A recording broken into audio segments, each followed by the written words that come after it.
Let's make swirled macs. We're going to start with a number 12 piping tip in a bag, and we're going to put that bag in a cup. We're then going to take some black gel food coloring or whatever color you're wanting to swirl onto your macs. Use a paintbrush that is for food only and paint some stripes down the sides of our bags. It's up to you how many stripes you want to do. I am painting 4 stripes in my bag today, which is going to give us a pretty substantial swirl. But as you can see, your stripes don't have to be perfect, they just need to be there.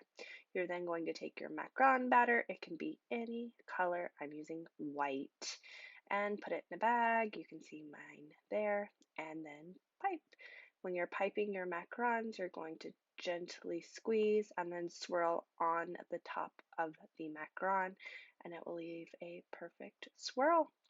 There you go. If this was helpful, please like and subscribe for more helpful baking tips.